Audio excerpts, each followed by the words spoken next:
Veja no ICL Notícias, segunda edição. Blindagem contra Alcolumbre.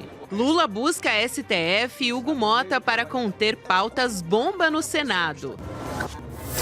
Escândalo Dark Horse. PT pede que STF e PF investiguem Caixa 2 para a campanha de Flávio Bolsonaro. Bravateiro da Casa Branca. Horas depois de ameaçar tomar petróleo do Irã, Trump diz que acordo de paz está próximo.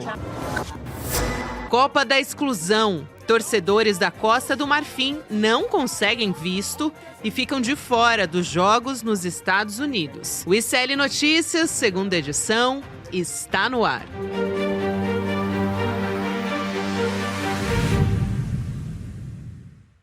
Olá, boa tarde. Seja muito bem-vindo, seja muito bem-vinda. O ICL Notícias, segunda edição, está começando. Estamos ao vivo em todos os nossos canais. Quinta-feira, minha gente, está acabando a semana, começando a Copa do Mundo. Eu não sabia se eu dava boa noite para vocês, se eu dizia Arriba México. Boa tarde para vocês. Adriana Ferreira Silva com a gente hoje. Chico Sá. Que luxo, hein? Boa tarde a todos. Todos no mesmo tom, vocês perceberam? Assim, combina. Paletando. Eu tô com um verde por baixo, aí fica a dúvida se é pelo começo da Copa do Mundo para o Brasil ou para o México, né? Enfim. Muito bom. São os mistérios do planeta que nos unem aqui, como diria os novos baianos. É isso aí, gente. Vamos dar nosso boa tarde especial também, Chico, Adriana. Hoje a gente vai para Cuiabá, no Mato Grosso. Um abraço especial para o Jeremias dos Santos e para a equipe da Rádio Comunitária CPA-FM 105.9, que também faz parte da nossa rede de retransmissão do ICL Notícias. Você também pode fazer parte, vem junto com a gente, dá um alô, escreve para retransmissão@icl.com.br. Cada dia mais estamos avançando, tomando o Brasil inteiro. Que bacana. Aí no Centro-Oeste já temos Mato Grosso, Tocantins e Goiás. Está faltando o Mato Grosso do Sul. Olha só. Eu te contar, que venha. Grande rede. Aí, alô, pessoal do Mato Grosso do Sul, né? Estamos alô, de olho Mato em vocês. Grosso do Sul. Dourados, venha. Chega aí, Dourados. Dourados. Cheguem com a gente. E vamos começar também trazendo aqui informações sobre meio ambiente. O El Niño deste ano começou hoje. O início do fenômeno foi confirmado pela Administração Oceânica e Atmosférica Nacional, que é uma agência do governo dos Estados Unidos. Esse comunicado diz que o El Niño deve chegar a um nível moderado ou forte. Aqui no Brasil temos os alertas do INMET apontando para tempestades. Colocamos o mapa aí na tela para você poder acompanhar junto com a gente.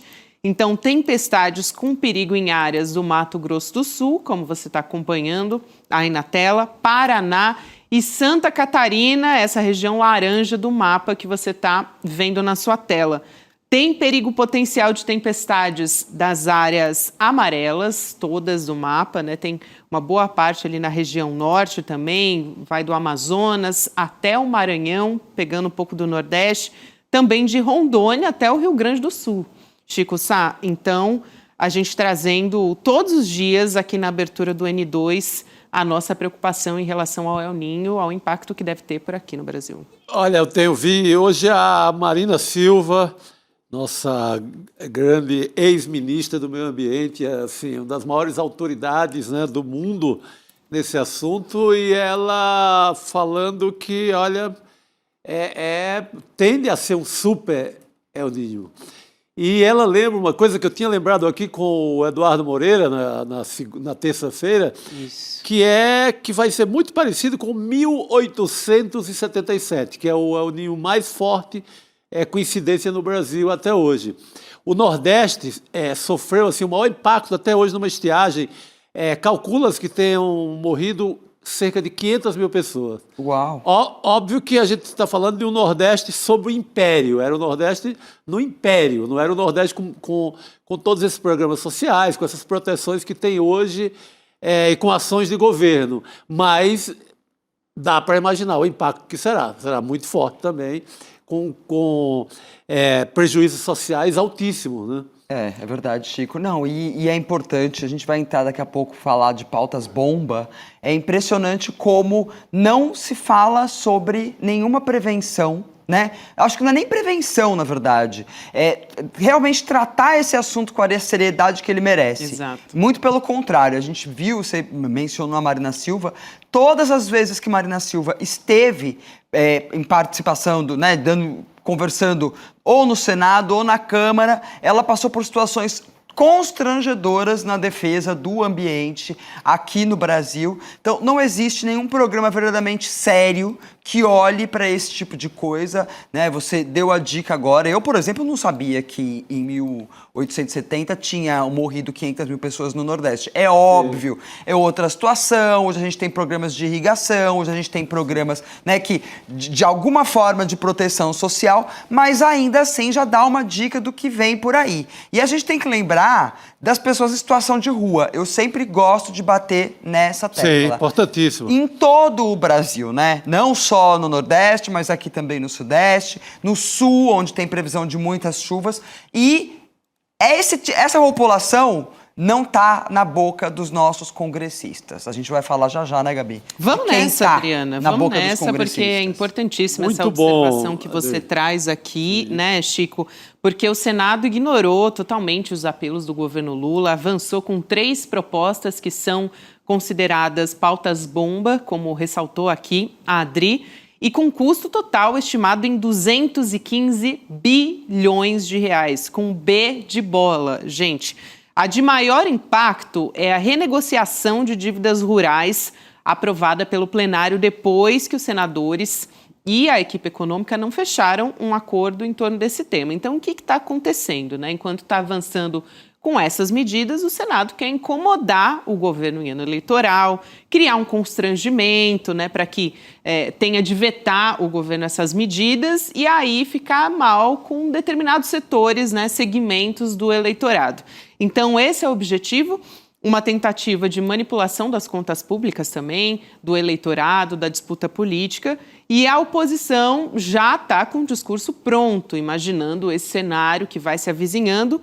Então, qual que é o discurso? Que o governo Lula é gastador, que aumentou a dívida. Tudo isso não é coincidência, é uma estratégia. Então, o que acontece nesse momento? O governo Lula já teria procurado o presidente da Câmara, Hugo Motta, para tentar assegurar a votação do projeto de renegociação das dívidas rurais e, segundo o Igor Gadelha do Metrópolis, o Hugo Motta já teria indicado para o Alcolumbre que não deve votar. O maior contra-ataque do governo deve vir por onde? Por meio do STF. O presidente Lula bateu o martelo, decidiu que vai ao Supremo Tribunal Federal para impedir que as pautas-bomba entrem em vigor e exigir, claro, o cumprimento também da responsabilidade fiscal. Publicamente, quem já se manifestou? O ministro do STF, Gilmar Mendes. Ele foi para as redes sociais para alertar o Congresso sobre a aprovação desses textos, né, que vão gerar despesas para os estados e municípios. Então, você está acompanhando aí na tela. Eu vou destacar aqui um trecho da fala do Gilmar Mendes. Ele diz o seguinte: toda proposta legislativa que crie ou altere despesas obrigatórias ou isenções de receita deve ser acompanhada de uma estimativa de seu impacto orçamentário e financeiro. Em outras palavras, o Congresso deve demonstrar previamente o custo e a origem dos recursos para a aprovação de novas despesas. É necessário haver responsabilidade fiscal e fidelidade à Constituição. Chico e Adriana, eu acho interessante aqui essa postura do Gilmar Mendes, né? Porque ele já endereça também quem é que está criando a despesa. Já está dando um recado importante. Sim. Não, o Alcolumbre resolveu meter o louco ultimamente, né? Como se diz no popular. Ele trava o fim da emenda 6x1, que passou fácil na Câmara. Ele quer impor esses gastos. Ele sai em defesa da bancada ruralista, freando, perdoando, dando perdão a dívidas enormes da bancada ruralista. Então, o cara resolveu jogar abertamente e de forma mais pesada possível contra o governo, contra a economia do país. Ele não tem o que perder, né, Chico? Porque Não. ele não está concorrendo na eleição neste ano. Ele está mandato garantido até 2030. Ele está com mandato garantido. Quem não está com mandato garantido está fazendo o seu lobby. E aí, nisso, né, a gente falou agora, né? Fazer uma comparação com aquele documento que o Donald Trump soltou para taxar o Brasil em 25%, que o governo dos Estados Unidos soltou para taxar o Brasil ali, né? Tipo, ao mesmo tempo em que a carne não é taxada, né? A carne aparece ali entre os alimentos que não são taxados, o Brasil é taxado porque não controla o desmatamento. É muito parecido com o que a gente está vendo agora no Senado com essa pauta bomba do Davi Alcolumbre. Eles querem proteger, né? Porque um dos motivos para perdoar essa dívida, para rolar essa dívida, para soltar toda essa dinheirama para os grandes produtores, porque se fosse só para os pequenos produtores rurais, aí você ainda tem, né? Sim. Esses precisam. A agricultura familiar. A agricultura familiar, esses precisam. Agora, os grandes não. E aí, um dos motivos pelos quais eles falam que eles estão fazendo isso, justamente são os adventos climáticos extremos que têm causado prejuízos para a safra. Mas você criar programas que impossibilitem que esses eventos aconteçam, não existe. Então a gente continua desmatando, a gente continua ocupando áreas da Amazônia, do Pará, enfim, de vários lugares onde deveriam ter florestas com pecuária, com agricultura, né? A gente aprova a grilagem, agora a gente teve aquela lei lá no Pará que liberou uma área de reserva, né, para grilagem, né, uma área que já estava em grilagem, liberou total, mas o que você faz não é conter o problema que leva essas pessoas a terem uma safra menor, né? É absolutamente bizarro.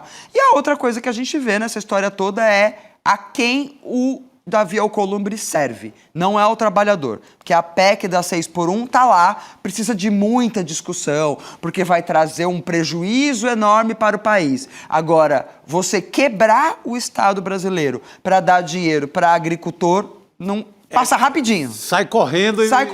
Né? E aprovando. É impressionante. Importantíssimo, Adri.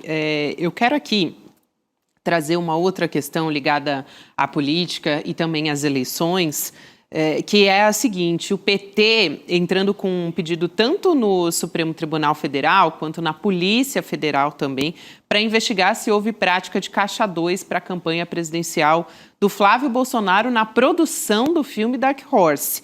Nesse documento, o Diretório Nacional do PT alega que a produção apresenta uso de fundos no exterior com operação financeira complexa para sustentar o pedido de abertura dessas apurações. Essa ação tem como base, claro, reportagens publicadas pelo Intercept Brasil sobre a relação do Flávio Bolsonaro com o Daniel Vorcaro e pedidos para o financiamento do filme, do Flávio para o Vorcaro. O dono do Banco Master teria pago 61 milhões de reais, de acordo com a reportagem do Intercept. E, segundo o PT, parte desse dinheiro foi usada para sustentar a estrutura do Eduardo Bolsonaro nos Estados Unidos, que, de acordo com o partido, tinha função eminentemente político-eleitoral. Agora, já que estamos falando no Eduardo, vamos trazer aqui uma publicação dele nas redes sociais, o deputado cassado Eduardo Bolsonaro, citando a bolsonarista e deputada Júlia Zanatta como uma possível vice do Flávio Bolsonaro. Acreditem se quiser, tá aí o print na tela para vocês. E ele diz: se os maus reclamam, este é o caminho. Certamente a deputada Júlia Zanatta está à altura do cargo. Basta ver sua lealdade, as pautas que defende no Congresso e, claro, o esperneio da esquerda. Essa foi a publicação do Eduardo Bolsonaro nas redes. Olha, tomara. A esquerda fez uma festa hoje à tarde, assim, na rede social. Que dupla, né? O Flávio disse antes que o Ciro Nogueira seria o candidato a vice ideal. O Eduardo disse que a vice ideal é a Zanatta. Os dois cabem bem. Eu sou a favor de um dos dois na chapa do Flávio Bolsonaro, porque seria um estrago, né? Porque eu acho que a Tereza Cristina, que era o sonho de consumo do Flávio Bolsonaro, a essa altura não deve mais, né, se meter nessa roubada. Ela já insinuou que tudo indica, não, né? Ela já insinuou que até cogitaria se fosse com o Ronaldo Caiado, naquela ideia de juntar toda... O grande agro. É, exatamente. O grande agro. Aí ela até aceitaria. Não é à toa, inclusive, que a Tereza Cristina é uma das parlamentares, inclusive, que está envolvida nessa liberação, né? É uma das autoras do projeto de Libera Total o dinheiro para o agro. Mas é assim, eu acho que a Júlia Zanatta é perfeita mesmo. Eu estou 100% de acordo com o Eduardo Bolsonaro. Seria uma dupla ótima. Eu espero, inclusive, que ocorram muitos debates com participação também de vices, aqueles debates só de vices, né? Porque eu vou achar muito interessante ouvir a Júlia Zanatta num debate defendendo aquelas ideias que ela costuma propagar no Congresso Nacional, num debate sério para candidato à vice-presidência, né? Perfeito, não, vamos torcer. Agora, que realmente tá difícil para o povo brasileiro, né? Assim, não. É um pesadelo, né? Meu Deus. Ainda bem que pelo cenário de momento das pesquisas não há a menor indicação de vitória da extrema-direita na eleição. Sim. Mas uma chapa que com o Flávio Especialmente Bolsonaro... agora, né, Chico? Com o Flávio Piorou. Bolsonaro e a Júlia Zanatta é uma chapa muito estreita, né? Uma chapa quase ao governo de Santa Catarina. Pelo menos fica claro, né? Deixa claro. Como a gente sai da República de Curitiba e vai para a República de Santa Catarina, né? Total. Né? Nessa chapa, né? Nesse encontro. Não à toa a Tereza Cristina não quis saber disso, né? Exatamente. Ah, prefiro o Caiado, né? Não quero saber do Flávio Bolsonaro. Parece um escárnio até, né? Na verdade, a gente está aqui, né? Um pouco contém ironia, tá? Sim, nesses sim, comentários, total. contém muita ironia. Mas parece um escárnio quando a gente vê essa dupla de candidatos, né? Tanto o Flávio, que é um candidato que tem ali, a gente viu agora dessa última pesquisa da Quest, aqueles 30% que ele pode, como diz o Donald Trump, matar uma pessoa que vai continuar seguindo ele. Sim, existe também esse público, né? Esse eleitor aqui no Brasil, mas é um escárnio, porque a gente, de tudo que a gente vem acompanhando, que o Intercept vem soltando, o homem pede dinheiro, o homem tem rachadinha e continua ali, né, sendo um candidato bem colocado, porque no final das contas pode ser até que ele não ganhe, mas ele continua sendo bem colocado, continua sendo o segundo candidato. Exato, é muita intenção de voto ainda. É muita intenção de voto, Chico. Eu vi uma notinha, não me lembro agora foi onde, que na verdade quando saiu agora essa pesquisa da Quest, o PL comemorou, porque achava que ele ia cair mais. Que achava que ia por espaço já agora. Ia por espaço, que ele não caiu tanto, que foi 10 pontos, tá tudo bem, né? Sim, sim. Você pega, não, isso tem de tudo, né? Tem áudio, depois você tem o recibo. Toda a entrada de dinheiro que ia direto para o fundo lá do amigo e advogado do Eduardo Bolsonaro. Você tem hoje, a Folha traz uma ligação onde o dinheiro do PCC se encontra com o dinheiro do Dark Horse, do filme, que é via Gold Style, que é um dos fundos administrados pela REAG. Aquele banco, aquela fintech suja lá da Faria Lima. Então, você tem suspeita de dinheiro junto com o PCC, também no filme da cinebiografia do Jair Bolsonaro. Então, você tem tudo que se possa imaginar e o cara mantém esse percentual de voto. E o pior de tudo, que você tem tudo isso, não tem uma explicação séria. Porque eles não apresentaram nenhuma justificativa até agora para tudo isso que você listou aí. Então, o Flávio Bolsonaro, primeiro, não, é um dinheiro privado. Não, não é um dinheiro privado, é o dinheiro dos aposentados do Rio de Janeiro, dos aposentados do Amapá, né? Não é dinheiro privado, é um dinheiro dos aposentados. A outra coisa vamos mostrar o contrato. Cadê o contrato? Nada. Nada até agora. Nada até agora. Mário Frias. Onde foi parar Mário Frias? Não Ao voltou. contrário do Intercept Brasil, que mostrou os documentos. Exatamente, entendeu? Porque disseram, O não. Mário Frias está na Copa lá, tá sim. se escondendo no meio da torcida. Porque... E é bom você lembrar, esse é o contrário do Intercept Brasil, porque eu me lembro que na última vez que eu tive aqui, inclusive, que foi com a Cecília Oliveira, dando uma entrevista, a Cecília estava contando pra gente dos ataques que o Intercept vinha recebendo, né? Eduardo Bolsonaro fazendo ataques, Flávio Bolsonaro fazendo ataques. Recebeu muitos ataques e, seriamente, o Intercept foi lá e está mostrando, porque jornalismo se faz com apuração, e está mostrando, semana a semana, as provas de que existe uma enorme falcatrua na produção desse filme Dark Horse.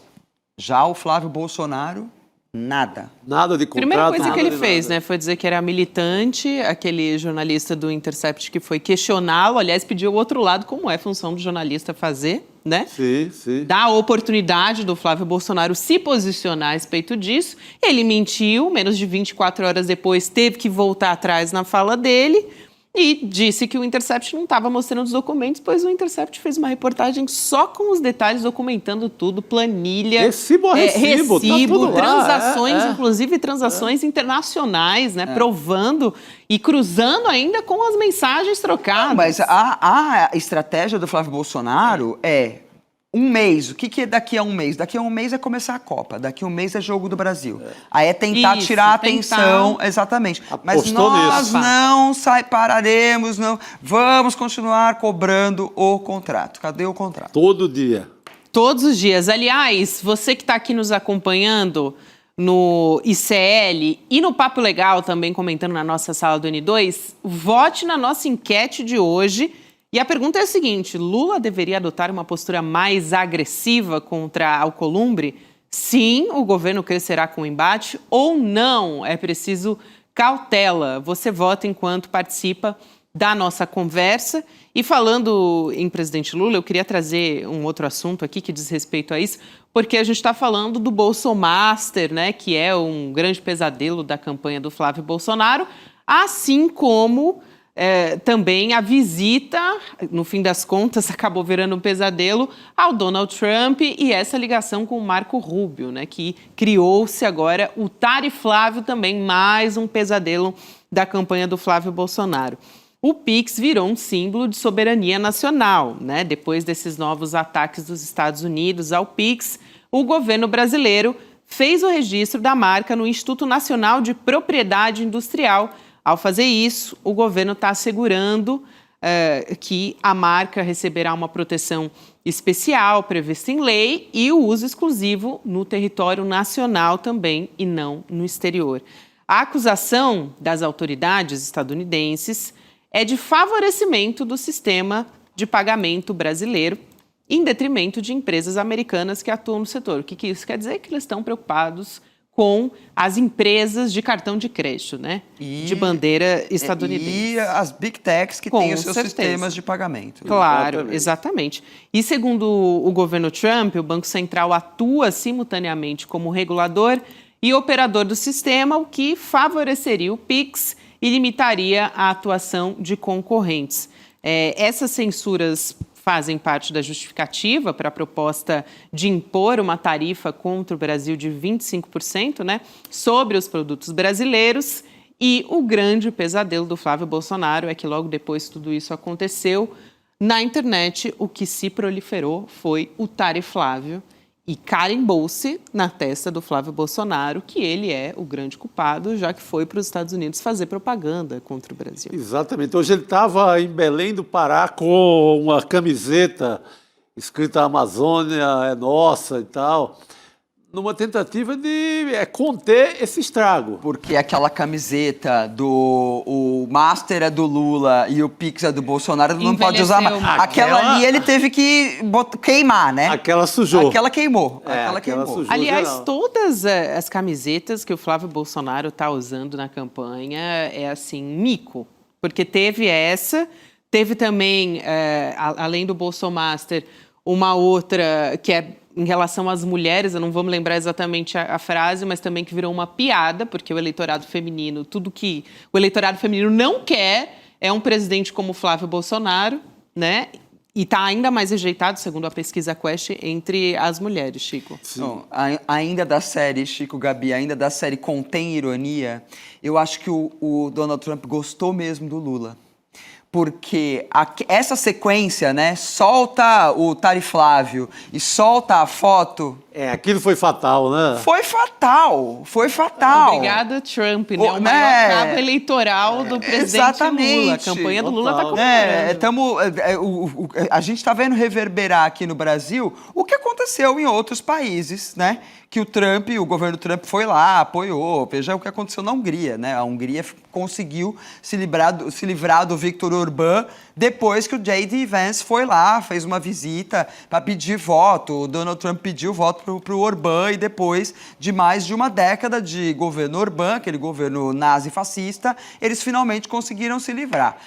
Mas, assim, é brincadeira, obviamente, que a gente está falando aqui, ironias à parte, mas é isso. O Flávio Bolsonaro, a gente percebe que essa tentativa, porque ele foi para os Estados Unidos, era óbvio. Ele foi para os Estados Unidos porque eles já sabiam que o governo Donald Trump ia anunciar que o CV e o PCC iam ser designados como terroristas. Foi por isso que o Flávio Bolsonaro foi para lá, para embarcar nessa onda, dizer que ele que falou com o Donald Trump. Claro que não, a diplomacia brasileira já sabia que isso ia acontecer. E para fugir justamente do caso Master, né? Total. Foi tudo estratégico, só que deu errado, né, Chico?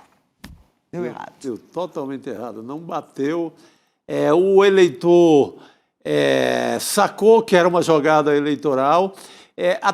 Eu fiquei surpreso com a quantia de eleitores, o percentual que acredita que isso vai prejudicar as empresas nacionais. Ou seja, até essa consciência o eleitor tomou e viu que aquilo era um golpe publicitário do Flávio e do Eduardo. Você sabe que eu, assistindo ontem uma entrevista do Felipe Nunes, da Quest, ele falou que, numa das perguntas da pesquisa, era se os brasileiros eram a favor do PCC e do CV serem designados por grupos terroristas. Pelo governo brasileiro, aí a resposta era sim. Pelo governo dos Estados Unidos, aí a porcentagem cai. Sim. Então... as pessoas acham que elas ainda tá meio confuso na cabeça das pessoas o que é isso, né? Porque as pessoas têm essa necessidade de uma resposta de segurança pública. Então, não, o governo brasileiro tem mesmo que tratar o PCC e o CV como terroristas. Obviamente que não são facções criminosas. Mas que seja o governo brasileiro, sim, não o governo estrangeiro.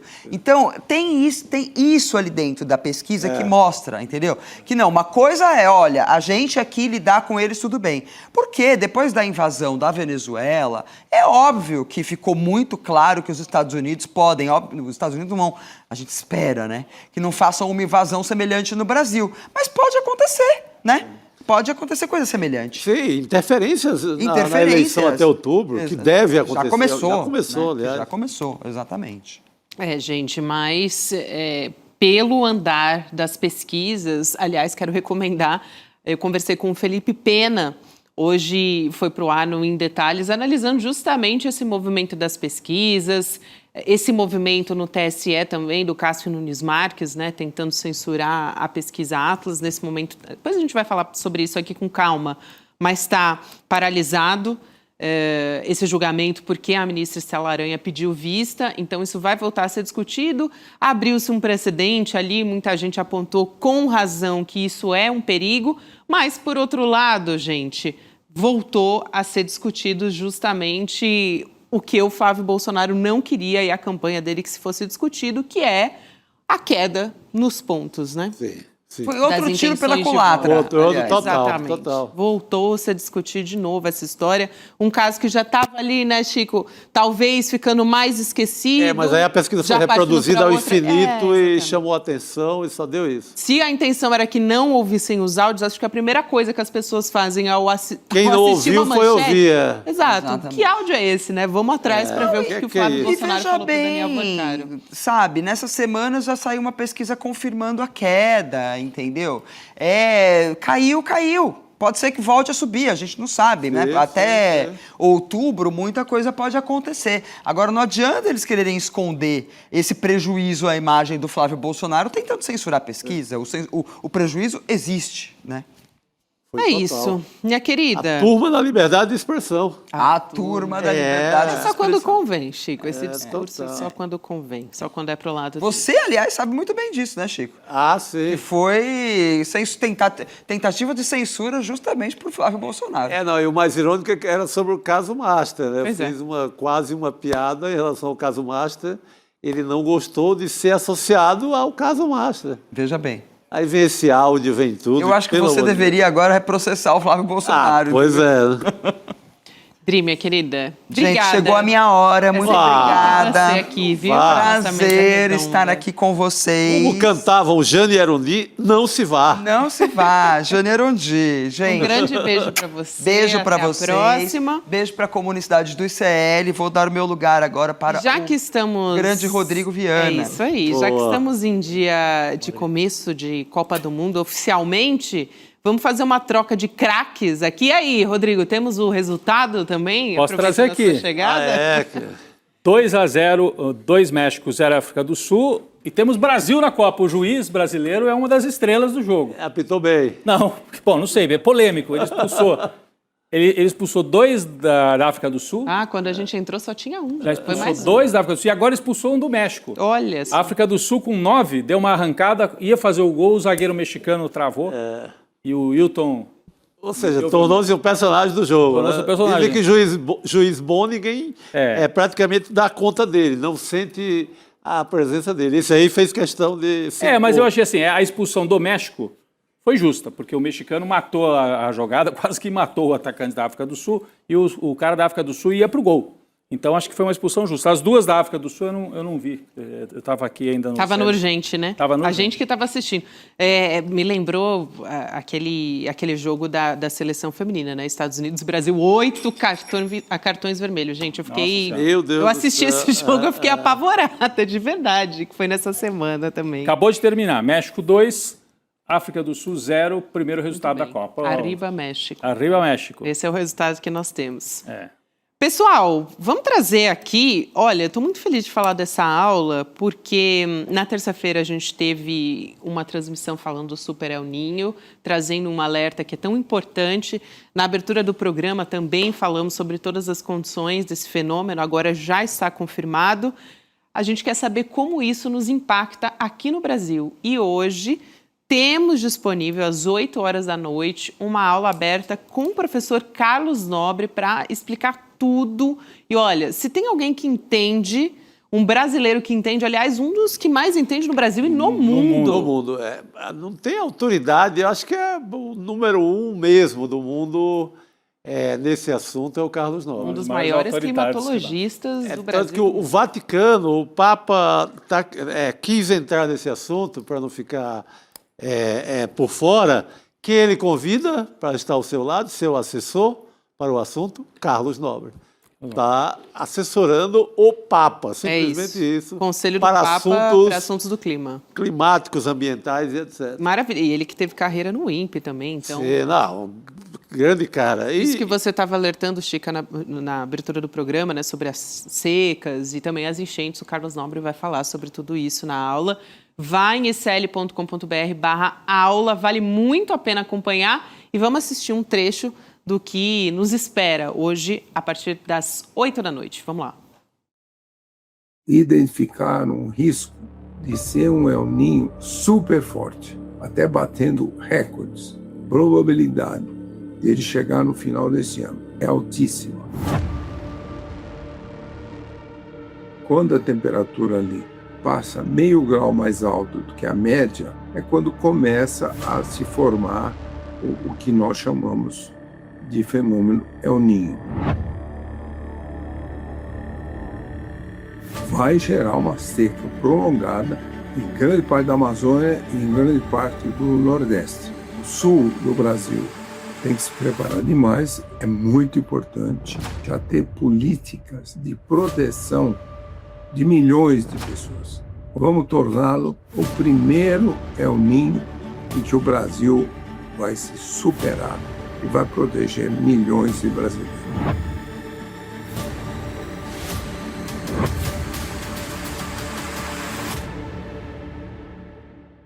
É isso aí, gente. cl.com.br/aula. aula, um privilégio ouvir o professor Carlos Nobre falando sobre El Niño, é o maior entendido sobre esse assunto. Vamos seguir, gente, falando sobre Copa do Mundo, mas, infelizmente, sobre racismo, sobre exclusão também. A gente não consegue passar um dia aqui neste programa sem falar dos absurdos do Donald Trump e agora absurdos ligados também à Copa. Hoje, o Comitê Nacional de Torcedores da Costa do Marfim declarou que os marfinenses não conseguiram vistos para entrar nos Estados Unidos. Vamos assistir não, né? Vamos ouvir, a gente coloca aqui na tela e eu leio para vocês o que disse o presidente deste comitê. Os torcedores cancelaram a viagem porque o Estado americano não quer receber torcedores de certos países, incluindo a Costa do Marfim, em seu território. Os Estados Unidos foram claros conosco ao dizer que não querem receber os nossos torcedores. A gente vai conversar sobre esse assunto com a ex-ministra da Igualdade Racial, a Aniele Franco. Ministra, seja bem-vinda ao N2, ainda que seja para falar, infelizmente, sobre esses desmandos do Donald Trump. Boa noite. Boa noite. Oi, boa noite. Sempre uma honra estar aqui com vocês, mesmo falando por um assunto que a gente definitivamente não queria ouvir nem estar tratando nessa altura do campeonato. Então, sempre um prazer estarmos juntos. Agora eu trouxe esse assunto relacionado aos marfinenses, mas tem outros também, a gente vai falar aqui ao longo do programa também. Não é novidade, enfim, jogadores e personagens importantes para a Copa do Mundo. Juiz de futebol também. Juiz que não pôde nem ir apitar. Mas também gente que ficou ali 7 horas, 11 horas, 12 horas sendo interrogado, sem nenhum tipo de acusação, sem nenhuma comprovação, enfim. Eu queria te ouvir sobre isso, Aniele, me parece muito claro que é um caso de racismo institucional também, mas não é surpresa para ninguém, isso foi também promessa de campanha do Donald Trump, né, essa questão da migração. Não, com certeza. E assim, o que entristece a gente, que a gente até poderia pensar de ser algo inevitável, né? É que a Copa do Mundo e a Olimpíada são espaços onde todo mundo espera anos para aquilo ali. Eu sou criada e nascida dentro do esporte. O esporte salvou a minha vida, já falei isso em vários lugares. E em relação também aos atletas, né, que se preparam para estarem ali, que dão o seu melhor, né? E aí o esporte deveria ensinar a política, às vezes, né, que esquece, eu acho, né, dá para ver ali, literalmente. Então, uma falta de empatia, uma falta de respeito, uma falta de humanidade compartilhada. Vocês citaram aí alguns dos acontecimentos. A gente teve lá, né, o melhor árbitro do mundo africano, que ele chega com passaporte diplomático, inclusive, e ele vai mandado de volta, né, não vai poder apitar. A gente vê os jogadores ali sendo tratados daquela maneira, né, surreal, assim que chegaram, né. A gente teve também um outro atleta, né, que era ali autor de um gol, que leva o Iraque à Copa também, que foi interrogado por várias horas. Enfim, a gente pode estar aqui citando inúmeros exemplos e lamentar. Eu esperava muito que a gente pudesse estar falando desse resultado que vocês deram aí do primeiro jogo, falando de outras coisas, né? A própria entrada hoje na Copa dos times que jogaram, então que foi bem bacana também, mas não falando de racismo, que existe e que precisa ser combatido. Aniele, eu não ia só perguntar se você acredita que é racismo, porque não sei se é coincidência, né? Mas até agora os principais fatos que a gente teve: um juiz da Somália, os torcedores da Costa do Marfim, que a Gabi acabou de trazer aqui a notícia. Então são 2 casos envolvendo países africanos. E depois o Oriente Médio, Iraque, né? Que é esse jogador que a Aniele citou agora há pouco, que fez o gol, né? Chama Hussein, e aí foi confundido, será que é da família? Fica 7 horas no interrogatório, duríssimo, né? Esse Hussein, que até a nossa equipe colocou aí na tela. E teve a equipe do Senegal. Esse é o Hussein, ó, o iraquiano. Sim. E teve a equipe do Senegal. Teve também da Suíça, né? Como é e que é? também do Uzbequistão, se não me engano. Teve da Suíça também, os principais jogadores da Suíça, e teve também a delegação do Uzbequistão. Se não me falha a memória, que eu li ontem sobre isso também. Da Suíça eu não tinha lido. E tem o racismo com xenofobia, né? Claro. Exato. E Aniele, tem um caso de uma brasileira, a repórter, nossa colega Karine Alves, ela relatou o episódio constrangedor que quiseram mexer no cabelo dela. Levantaram o cabelo dela quando ela chegou no aeroporto. Reviraram o cabelo dela quando ela chegou no aeroporto. é quando, na mesma ocasião, outras pessoas passavam sem... A Karine, serem que é repórter das organizações Globo, né, do Sport exatamente, TV. tá lá em Nova York, tá lá na cobertura. Uma brasileira. Sim, eu vi também.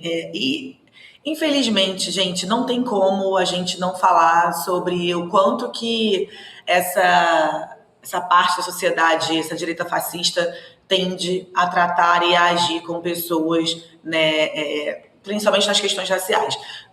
Isso aconteceu com a Karine, infelizmente, nos Estados Unidos, mas aqui também a gente já teve casos. A própria Marielle, infelizmente, no Santos Dumont, já passou por isso de ter o cabelo revistado. E isso, a Mari estava viva ainda, ela chegou a se posicionar nas redes poucos meses antes de ser assassinada, passou por um episódio como esse. Eu não sei, mas eu tendo a dizer sempre que o letramento, que políticas públicas... Vamos lembrar aqui aquele caso do Vini Júnior, que quando a gente conseguiu ali agir junto com o governo espanhol, né, a gente sentou com a FIFA, a gente sentou com a Conmebol, a gente teve ali um acordo que foi histórico, né, interministerial, com o governo espanhol conseguindo efetuar aquela prisão que nunca tinha acontecido. A gente pensou ali tantas etapas, desde interrupção, suspensão, e a gente levou isso para essas pessoas, para essas organizações, né, junto com o Itamaraty, junto com o Ministério dos Esportes, que teve ali um resultado. Tem que ter vontade política quando chega nesses espaços, né? E é inadmissível. Meu pai, ele é muito ligado ao esporte. Ele sempre fala, o dia que todo mundo for punido, quando acontecer isso, era o time tal, tem que punir o time, tem que perder ponto. Ele sempre fala isso toda vez que a gente conversa sobre racismo no esporte. Mas isso extrapola um pouco, né? Extrapola ali, para além do racismo também a xenofobia, para além de violar direitos humanos, para além da falta de respeito e da empatia. A gente precisa, sim, cada vez mais trazer esse dedo na ferida, mas pensar políticas públicas que encerrem isso de uma vez por todas. Muito bom. Perfeito. Isso. A gente citou aqui esses casos, né? O iraquiano Ayman Hussein, a gente falou do Omar Artan também, o árbitro da Somália, né? Que foi barrado pelos Estados Unidos. E tem também a seleção do Haiti que teve que mudar o uniforme. Ah, do Haiti. E nesse caso não foram nem os Estados Unidos, né? Foi a própria FIFA que tomou essa decisão, considerar que a camisa carregava mensagens políticas. Tá aí na tela também. Tinha uma imagem em referência a uma das batalhas de independência do país, né? Eles implicaram com isso, uma mensagem política. Mas, gente, a independência e a do dos país... Estados Unidos também tem, quer dizer, pegar as 13 colônias na camisa. Exatamente, né, então, dos vai Estados pegar Unidos. a Marselhesa, o hino da França. Não é o hino da político? França é uma narração de guerra. A mesma coisa da camisa do Haiti, que é uma menção à sua história, a uma batalha histórica da independência do Haiti. Sim, primeiro país das Américas. E é de a ter uma incoerência, né? Vocês colocaram aqui na tela, acho que a melhor palavra é incoerência, porque... E tem gente que ainda fala que isso é ser patriota. Tem gente que defende mentira dizendo que isso é ser patriota. Tem gente que está olhando o que está acontecendo e está defendendo nas redes sociais, dizendo que a abordagem é ok. É por isso que, infelizmente, no nosso país, quando alguma pessoa negra, pobre, favelada é assassinado, tem gente que bate palma. Né? Não tem como naturalizar e normalizar a falta de respeito e empatia mais. Não dá mais. A gente está, para além do ano importante que a gente está, as pessoas estão perdendo um pouco do senso crítico, assim, né? E a gente pode dar vários exemplos em relação a isso. Sei que aqui a gente está falando de esporte, então vou começar a falar sobre um. Quando a gente fez o Esporte Sem Racismo, nós fomos procurados, tanto o Ministério da Grade Racial quanto o Ministério dos Esportes, por pais da categoria de base de crianças de 8 a 12 anos que uns xingavam os outros. Eles xingavam crianças de 8 a 12 anos, tanto em São Paulo quanto no Rio de Janeiro.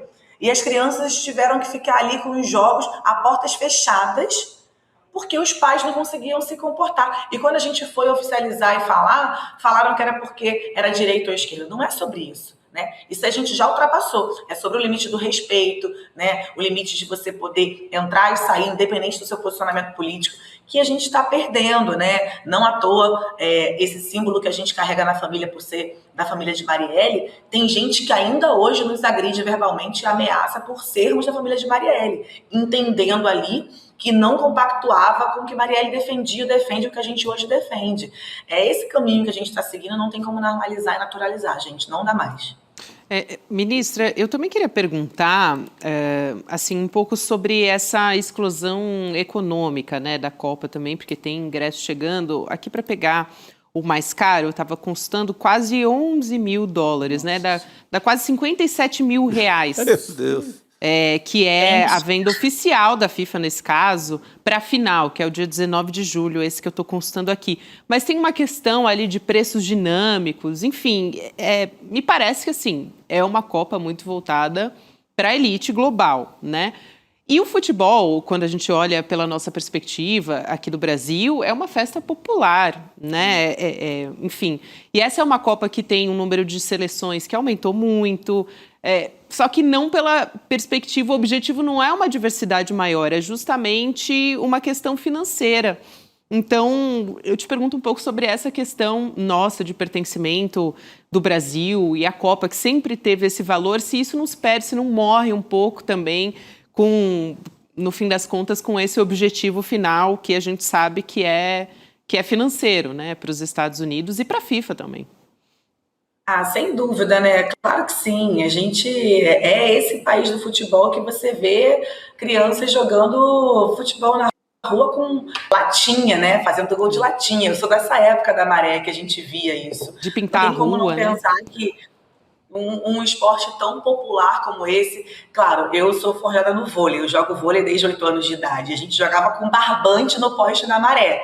Não tem como a gente não pensar o quanto que se perde, né? Infelizmente, são tantas maneiras de atacar essa Copa, esse evento, que a gente fica até sem palavras. Quem consegue, talvez uma pequena parte da população elitizada consiga. Agora tem R$7 mil, né? 11 mil dólares para você assistir uma final, não será definitivamente uma diversidade que estará presente, né?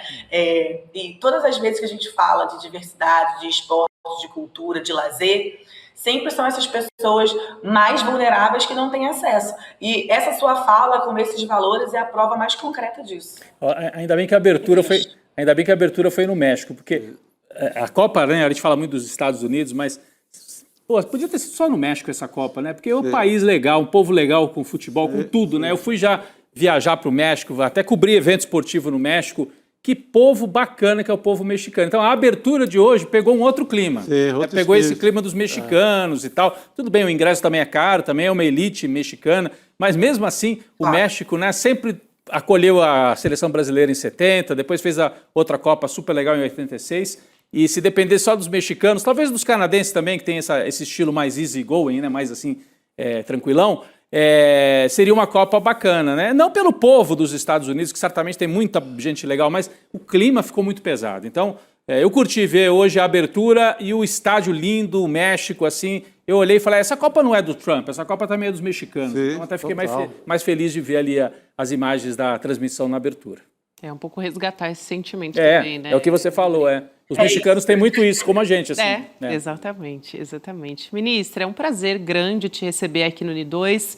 Muito obrigada e até uma próxima oportunidade. Espero que a gente converse sobre a Copa, né, em condições melhores também. Espero que a gente veja notícias melhores. Obrigada. Com certeza, e vamos torcer, independente de qualquer coisa, né? Verdade. Esse sentimento aqui, o esporte consegue trazer pra gente. Uma honra estar com vocês, Obrigado. gente, de verdade. Beijo. Boa noite, Até mais, querida. O Gabi, adorei essa referência que você fez aí falando do Haiti, com as 13 listas. Passou até meio rápido, né? Na tela. Na tela, pode né? colocar. Podia até colocar de novo, porque, quer dizer, o Haiti não pode ter a bandeira da independência. Mas os Estados Unidos podem. Olha aí, Gabi, as explica pra 13 gente. colônias, né? É um símbolo para os Estados Unidos, é um símbolo de independência, mas é da perspectiva do colonizador. Aí, tudo bem nesse caso, mas no caso da seleção do Haiti, eles tiveram que ir atrás de um outro uniforme. E foi uma decisão, foi o olhar da FIFA. Isso, mas que é muito Trump, né? O governo Trump, o Marco Rubio da vida, eu esperava isso, mas a FIFA se antecipa à visão trumpista e veta a camisa do Haiti. É que até agora a gente estava vendo a FIFA meio que chancelando, né, fazendo vista grossa para o Trump, mas agora é a própria FIFA. Foi uma iniciativa da FIFA, não foi nem o Trump que pediu. Exatamente. Né? Então, mostra em que caminho que está a FIFA também. Eu suspeito que vai ter muita gente por aí com essa camisa, viu, Rodrigo? É verdade, essa camisa tinha que virar um símbolo aí, hein? Camisa... Se bem que é adversário nosso, né? O Haiti vai jogar contra a gente na segunda rodada, né? Mas depois que passar, aí a gente pode também. A gente pode usar. Antes não, pode usar pode dar azar. Não, né? eu não quero trazer essa zica pra cá, não. Aliás, estou num verde aqui meio discreto, mas estou. Tá Foi tudo pensado. Gente, vamos trazer um outro assunto aqui também, a respeito das Big Techs. O ministro Dias Toffoli, do Supremo, concluiu hoje o voto dele nos recursos apresentados por Big Techs e entidades do setor que pediam ajustes na decisão que ampliou a responsabilidade das plataformas digitais pelo conteúdo publicados por terceiros. O Toffoli votou pela concessão de um prazo de 60 dias para que as plataformas se adaptem a essas obrigações impostas pela Corte no julgamento sobre o Marco Civil da Internet. E essas obrigações, né, do que a gente está falando aqui? Elas incluem autorregulação, criação de sistemas de notificação, relatórios de transparência e canais de atendimento para usuários e não usuários. Ainda faltam os votos dos demais ministros e, enquanto o julgamento continua acontecendo, tem uma matéria da Folha de São Paulo que chamou a atenção para um ponto, aliás, só para fazer uma observação que é muito importante esse tipo de decisão e de medida no ano eleitoral, né? Aqui no Brasil isso é fundamental.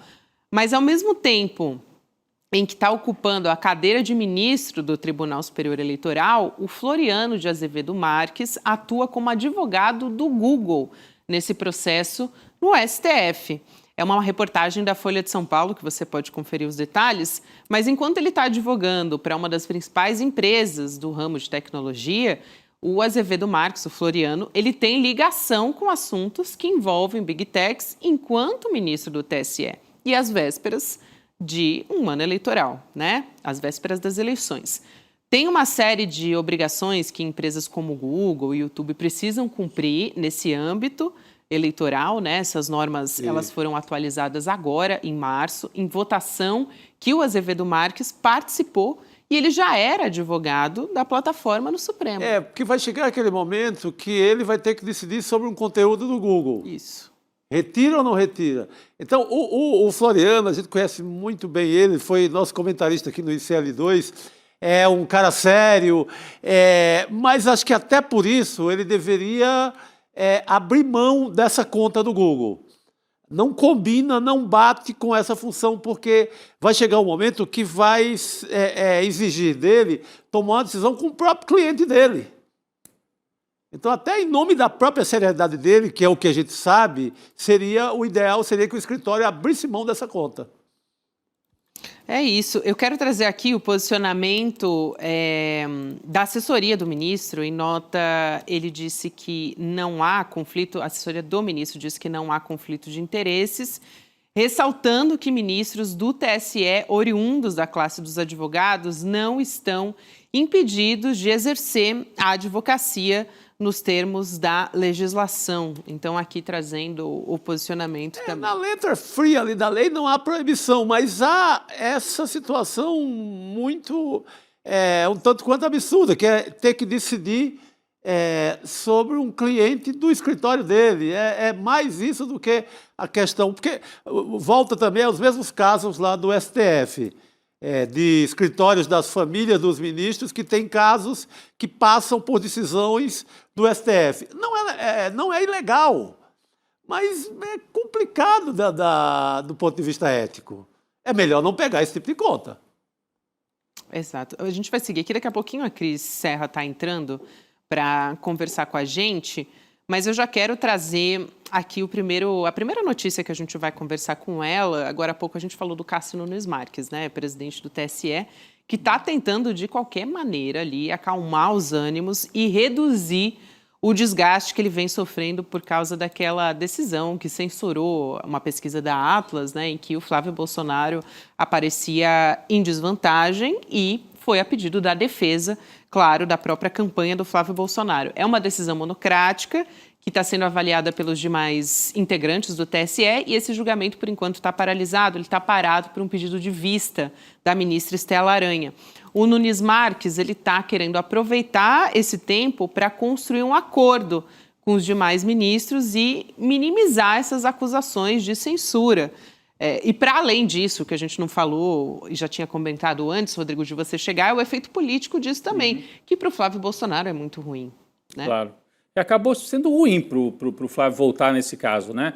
Se o Nunes Marques quis mostrar uma fidelidade ainda ao clã Bolsonaro, ao barrar essa pesquisa, mas ele trouxe de volta o assunto, obrigou o Flávio Bolsonaro, o Flávio Bolsonaro não, mas os apoiadores dele, você vê que o Flávio Bolsonaro nem se pronunciou sobre isso. Ele pede a cassação da pesquisa, depois ele fica em silêncio quando o Nunes Marques dá a liminar. Ficou muito ruim para eles, né? Mostra, mais uma vez, assim como eles falam que são contra a corrupção e aparecem abraçados com o Vorcaro, somos a favor da liberdade de expressão total. Mas daí, quando tem um caso como esse, mostram que não são nada, né? Correram lá para censurar vetar a pesquisa. E agora a tentativa, né, Gabi, pelo que você explicou, é fazer um grande acordo que envolve, inclusive,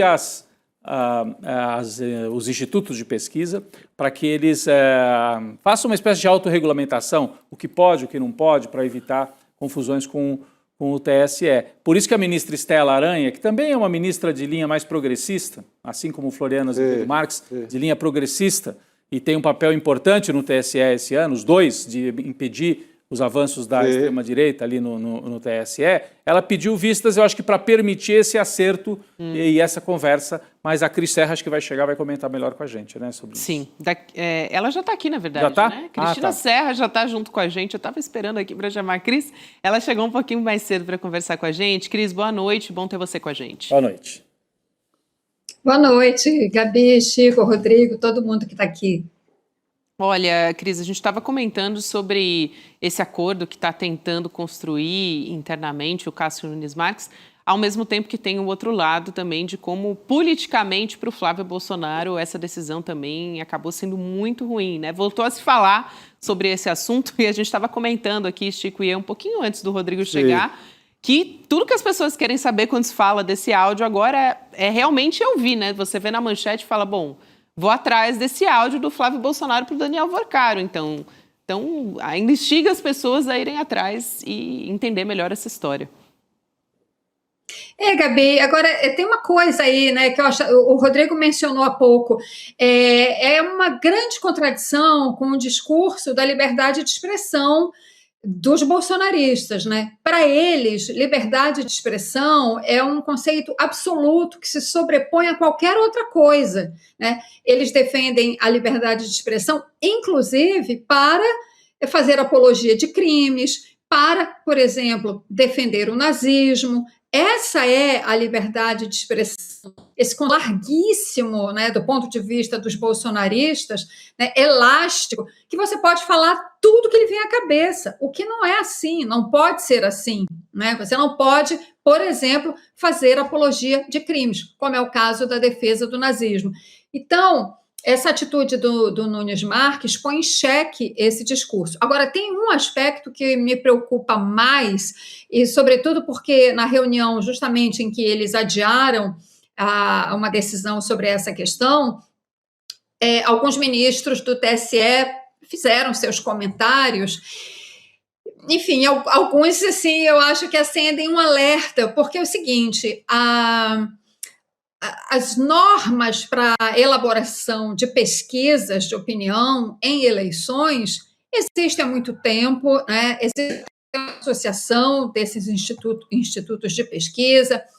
Pesquisas no Brasil em eleições são feitas há muito tempo, evoluíram com o passar dos anos e até mesmo com a realidade político-eleitoral.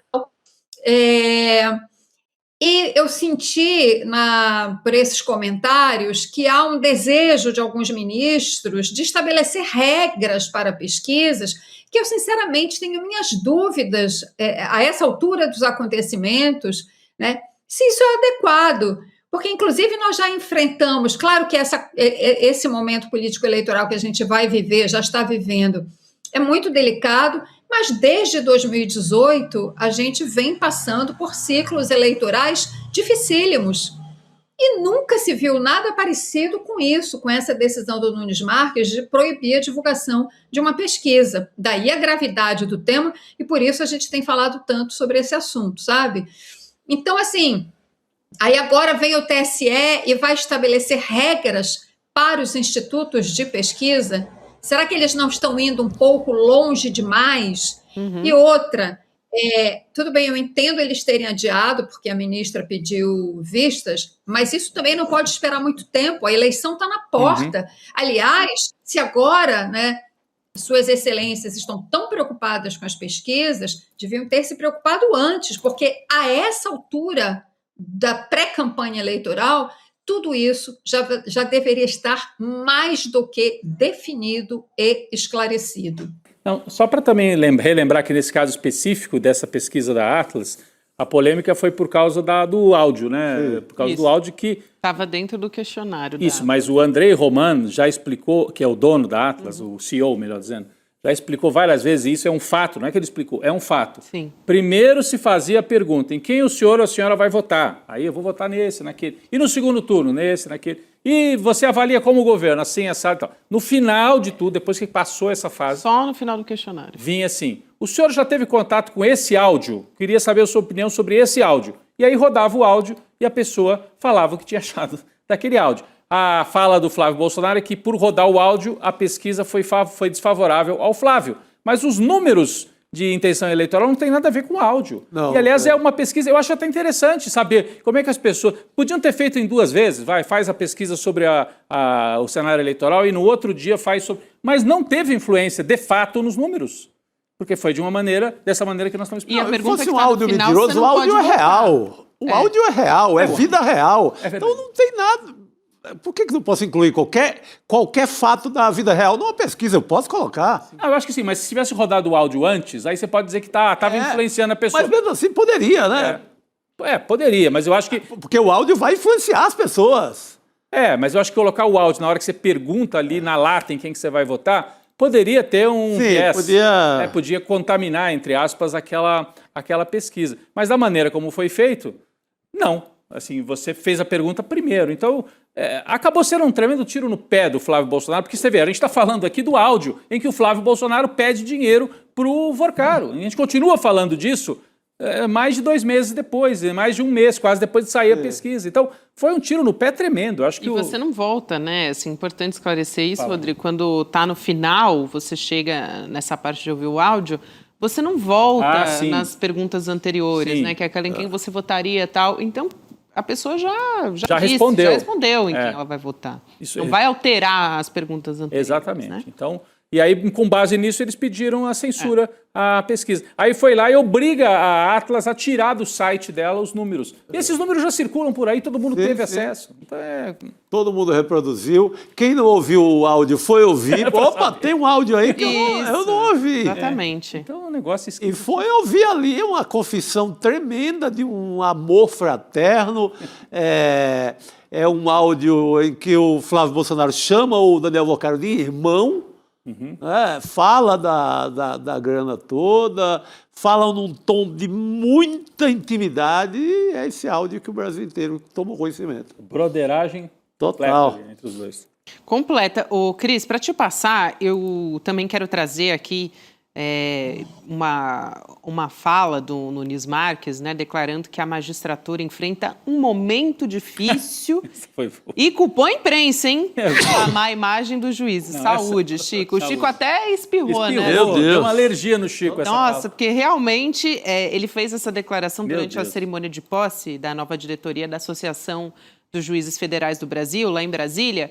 Vou abrir aspas aqui, tá? Para o Cássio Nunes Marques. O ministro diz o seguinte: contem comigo no Supremo Tribunal Federal. Um olhar sempre atento às necessidades da magistratura. Tem até um errinho aqui, né? A gente não tinha reparado, mas as necessidades da magistratura e me ombreando a ela neste momento difícil que atravessa em razão de talvez a forma como se comunicam os periódicos brasileiros em relação às dificuldades financeiras, às vezes não muito reconhecidas pela sociedade. Eu quero reafirmar meu apoio à magistratura federal. Então, agora, a culpa é da imprensa ainda pela má imagem, segundo ele, dos juízes, né? Não é, enfim, pela decisão que ele tomou ou pela questão dos penduricalhos e várias outras que a gente já discutiu aqui, né, Cris? Gabi, é impressionante como a expressão penduricalhos incomoda, né, a magistratura. E o Cássio Nunes, nesse discurso, esse trecho aí que você reproduziu, ele está fazendo um discurso corporativo, né, corporativista, melhor dizendo, porque ele está falando justamente na cerimônia de posse da Associação dos Juízes Federais. a JUF, que é uma entidade bastante ativa, digamos assim, na defesa desses interesses corporativistas, né? Então, está falando para os dele, digamos assim. Agora, o que impressiona mesmo é que, apesar de toda a repercussão negativa disso perante a sociedade brasileira, né, eles continuam, agora eu estou falando do ministro Nunes Marques, né? E de alguns juízes e magistrados que ocasionalmente têm falado sobre esse assunto, né? E continuam insistindo que eles são vítimas, né? Que o problema é a sociedade não entende a imensa carga de trabalho dos juízes, né? A imprensa exagera quando noticia, né? E é impressionante como tem força esse discurso corporativista, inclusive quando o próprio presidente do STF, o Fachin, tenta, digamos assim, de alguma forma estabelecer alguns parâmetros, alguns limites, né, para a concessão desses pagamentos extraordinários, digamos assim, já que eles não gostam de penduricalhos, em prol, inclusive, da transparência, porque, obviamente, os penduricalhos são pagos com o nosso dinheiro, né, com o dinheiro dos nossos impostos. A gente precisa, por incrível que pareça, a gente precisa lembrar disso toda hora, né, que os magistrados são servidores públicos, são pagos por nós, né, tem que prestar serviço à sociedade. Essa é a missão de um magistrado. Se ele acha que ganha pouco na profissão ou para o trabalho, para a carga de trabalho que ele tem, bom, eles são pessoas muito bem informadas, né? Eles podem procurar outro trabalho, podem mudar de atividade, sei lá, podem se reinventar, né? Para usar essa palavra tão gasta ultimamente, né? O que não pode é você permanecendo, né, nesta profissão, né, que é uma profissão que dá um poder imenso para as pessoas. Um juiz, muitas vezes, tem o poder da vida e da morte de uma pessoa nas suas mãos, né? Isso é um poder imenso, né? Se a pessoa acha, então, que não está sendo bem remunerada, vá procurar, né, outro trabalho. Só para encerrar, uma das coisas que o Fachin tem tentado é, ao menos, unificar a nomenclatura desses penduricalhos, porque até para a imprensa é muito difícil, né? Muitas vezes, a gente, quando entra lá naqueles portais da transparência, entender se aquilo que está ali, com aquela soma de dinheiro, alguns milhares ali a mais no contra-cheque do magistrado, se aquilo ali, a que se deve aquilo ali? Por que ele está recebendo aquilo ali? Aquilo é um penduricalho ou não, né? E ainda assim, existe uma enorme resistência a essas tentativas do ministro Fachin, que são insuficientes, porém são algum começo, né? A palavra certa é essa: gostem suas excelências ou não, né? Os penduricalhos são uma farra com dinheiro público, gostem ou não. Porque outras carreiras públicas, a Cris falou disso, da unificação. O Brasil é um país gigantesco, mas tem carreiras públicas federais que devem seguir a mesma regra. O gerente de um banco do Brasil, aí no Banco do Brasil não é um bom exemplo porque é uma empresa, mas um professor de uma universidade federal, aí é um exemplo melhor. Sim. Na Federal da Paraíba, na Federal do Ceará, do Rio Grande do Sul, tem que ter as mesmas regras. E tem, pelo que eu sei, tem. Sim. É uma carreira onde as regras seguem o mesmo padrão. Por que para juiz não? Aí o juiz de São Paulo tem um penduricalho para comprar terno, o juiz do Rio tem outro. E tem um estado que tem auxílio creche dobrado para não sei o quê. É uma festa, é o que a Cris falou, é uma festa desavergonhada. E mais vergonhoso é o juiz do Supremo dizer que a magistratura está passando por um momento difícil financeiramente. Gente, o que é isso? Tá de brincadeira. Tá tirando sarro, né, do brasileiro. É óbvio, ele estava falando para os pares. É uma carreira que não tem escrutínio público, no sentido de que um deputado é eleito, um senador é eleito, nos cargos do executivo são eleitos. Juiz é por concurso. Então ele conta com isso, ele pode falar o que ele quiser, que ele não vai perder o cargo dele ali, podem fazer a festa que quiser. Mas estão abusando demais, né? Então, e ver como é difícil pegar alguém que não esteja contaminado com os penduricalhos. O Fachin foi formar essa comissão. Aí descobre que está lá dentro, cheio de penduricalho. Vários os que estão na comissão, os juízes? Tudo do Grêmio, Escola de Samba Recreativo Penduricalhos do Brasil. Essa é uma maravilha. Penduricalho é uma Ou seja, boa é difícil até formar uma comissão ética para corrigir os penduricalhos. A comissão do penduricalho está cheio de gente com penduricalho.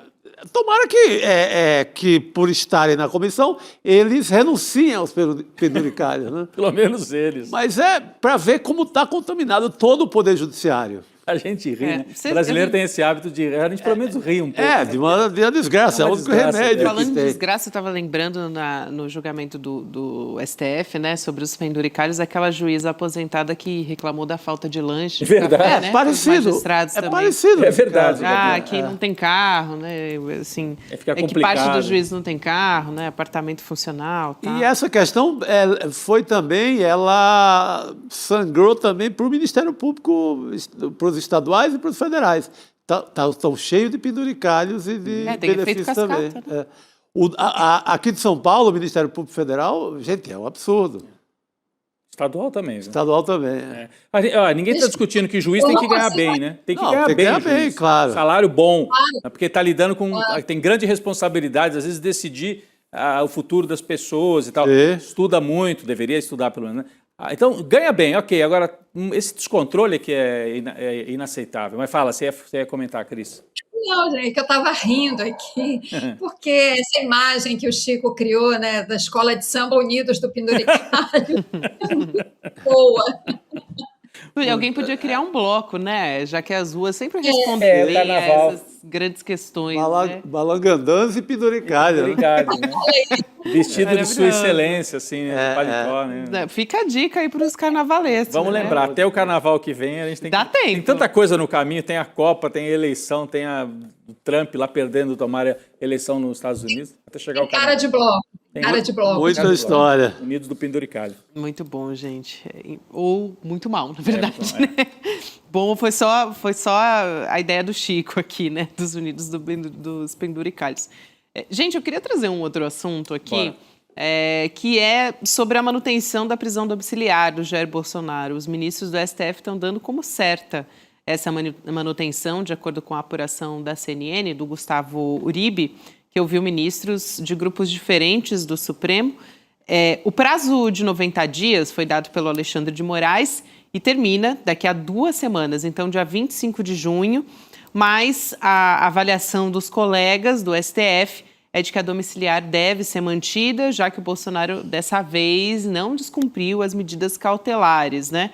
E que ele continua também com as questões de saúde, sofrendo crise de soluço e tal.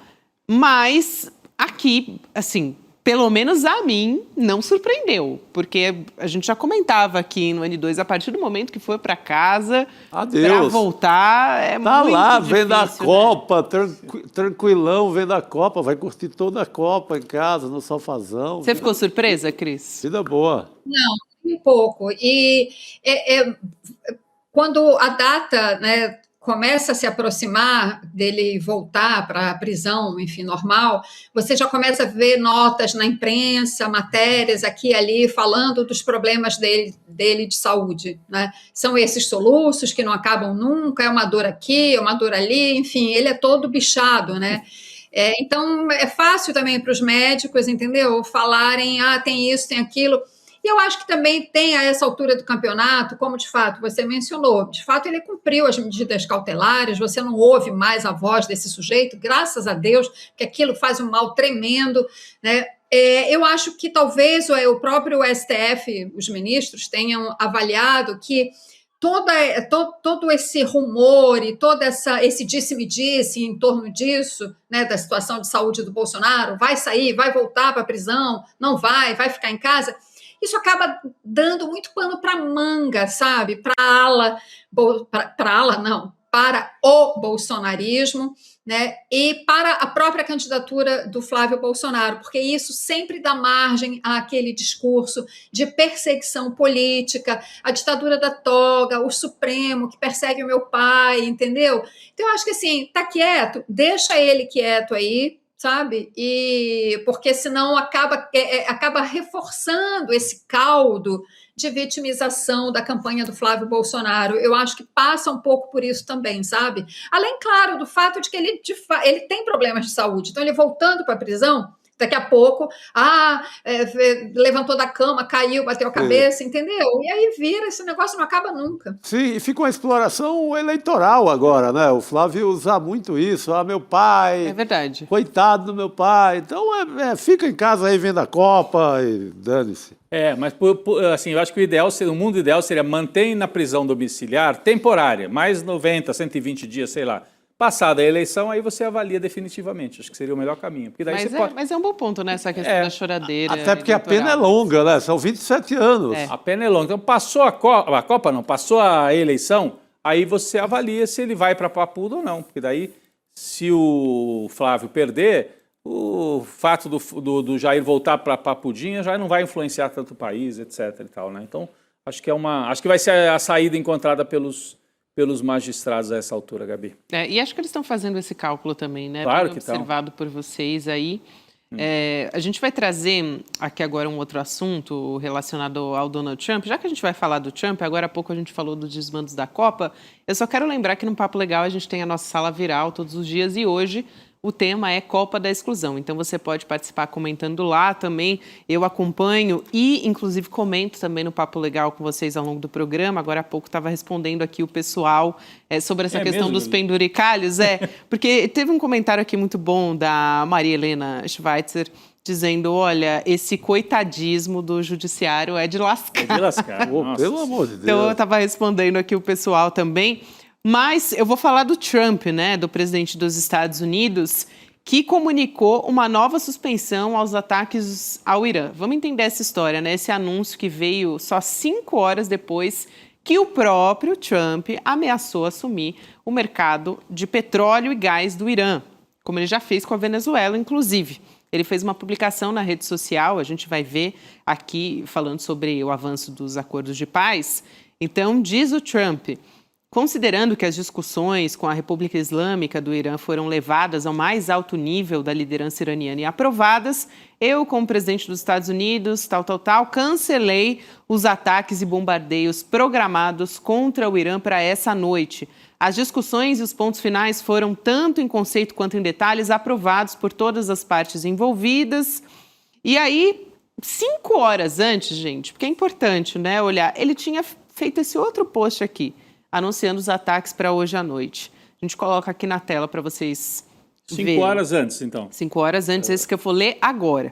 Os Estados Unidos atacarão o Irã, cuja marinha, força aérea, radar, defesa antiaérea e todas as outras formas de defesa, juntamente com a maior parte de sua capacidade ofensiva, foram destruídas. Então, ele diz que atacarão o Irã com muita força hoje à noite.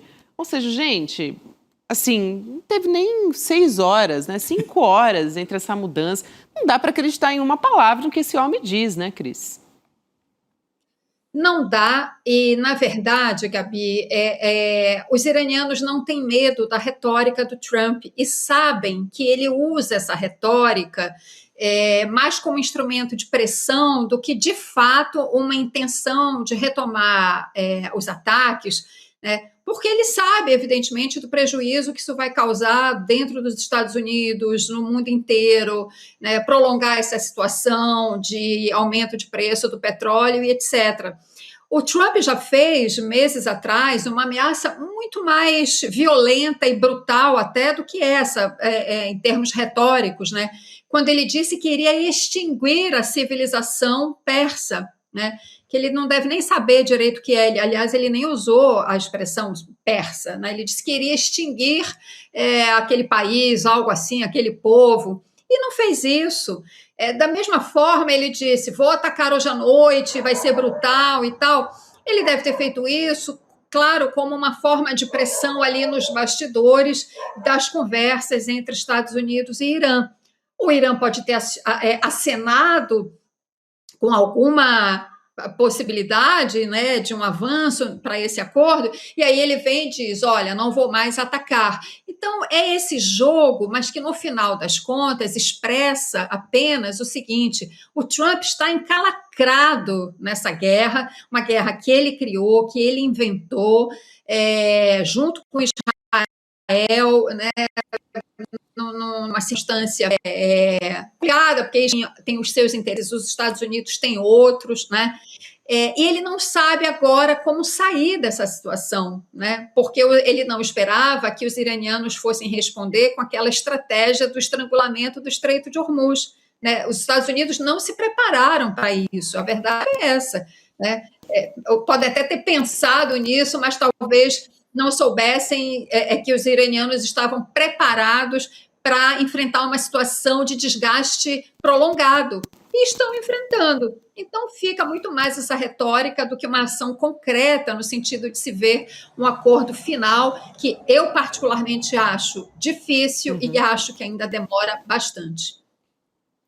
Eu concordo com a Cris. Acho que isso está muito longe de acontecer e, até agora, somando ao que a gente falou da Copa, né, a FIFA não está nem um pouco preocupada com isso, né? Tem um outro assunto que está voltando nos Estados Unidos que havia sumido, que é o caso Epstein, né? Sim, voltou forte. O New York Times traz um artigo grande, né, mostrando que houve reuniões de emergência dentro da sala de emergência, aquela situation room, né? Aquela sala que é usada para situações de guerra mesmo e tomada de decisão. Por exemplo, é um lugar onde já foi decidido o ataque ao Bin Laden, né, quando eles mataram o Bin Laden. E dentro dessa sala, diz o New York Times, fizeram uma reunião para ver como é que eles iam reagir ao caso Epstein. Então a máquina do governo foi usada para salvar o Donald Trump no momento em que começaram a circular as notícias mais pesadas. Depois esse caso some do noticiário, né? Até com a guerra mesmo. A guerra ajudou a deixar esse caso de lado. E agora está voltando na imprensa dos Estados Unidos. Eu não sei se vai ter sequência, até que ponto que vai... Dá a impressão que o Trump conseguiu criar uma rede de proteção e o caso não avança de jeito nenhum, né? Mas é grave, é grave. É gravíssimo, Rodrigo. Foi bom você ter lembrado dessa história, né? Porque é uma coisa que fica assombrando Donald Trump. Sim. Por conta das eleições. Eu só reforçando aqui que eu citei os Estados Unidos nessa questão do Irã, né? Porque a FIFA baniu a Rússia por causa da guerra na Ucrânia. Sim. Mas os Estados Unidos não só estavam bombardeando o Irã até ontem, a gente noticiou ao vivo aqui no N2, sim, como também continua sendo o país sede. Então, e Israel, que massacrou a população palestina, continua. Só ficou de fora porque perdeu nas eliminatórias. Mas participou das eliminatórias europeias. Todo o calendário da FIFA. Exato. Eu quero trazer mais uma notícia aqui, gente, que acabou de sair. O STF formou maioria para conceder prazo de 60 dias para que as Big Techs se adaptem às novas obrigações, né, que foram impostas pelo STF no julgamento que ampliou a responsabilização dessas plataformas por conteúdos publicados por terceiros. Então, a Corte, né, o STF, começou essa análise dos recursos das plataformas na quarta-feira, portanto, ontem, e esse prazo foi sugerido pelo relator, o ministro Dias Toffoli, e o entendimento foi seguido pelos ministros Flávio Dino, o Zanin, o André Mendonça, o Nunes Marques e também o Alexandre de Moraes. Então, 60 dias para as plataformas se atualizarem. Eu acho razoável a decisão. Mais do que razoável. Porque qual que é, para quem está assim, do que vocês estão falando? É tanto assunto, né? O Supremo tinha decidido que as Big Techs passam a ter responsabilidade por postagens. Porque até então, né, Chico, tinha uma postagem absurda, escabrosa, e a rede fala, não, aqui é só o caminho, a pessoa escolhe o que ela vai postar, não tem responsabilidade. O Supremo entendeu que tem sim, e que tem que ter regra, tem que ter controle, tem que ter uma base para não permitir esse vale tudo nas redes. Aí as plataformas, as Big Techs, recorreram e agora veio a decisão. Está mantida a decisão anterior, mas com um prazo para adaptação de 60 dias. Eu acho que foi uma decisão bastante razoável para quem... Um prazo até muito esticado, né? Esticado, mas eu acho assim, ok. Assim... E essa decisão do Brasil, ela tem amparo, inclusive, na jurisprudência dos Estados Unidos. Uhum. Você teve um caso recentemente na Califórnia que firmou isso em relação à Meta, em relação ao Facebook, que foi uma família que entrou por conta dos filhos adolescentes, a família prejudicada. A partir desse caso, você abre as porteiras no mundo inteiro. E é Poder Judiciário dos Estados Unidos que tomou a primeira grande decisão. Sim. Que não é só um lugar, não é só um mural onde eu passo lá e eu penduro uma coisa. Exato. Não, tem que ser responsabilizado. O dono do mural é responsável pelo que se põe lá. Exatamente, até porque ele ganha dinheiro com isso. Exatamente. E tem condição de ter uma estrutura de funcionários para cuidar disso, né? Sim. É uma estrutura tecnológica para cuidar disso. Então, é muito razoável que isso aconteça. Sim, Cris, rapidinho para a gente fechar também.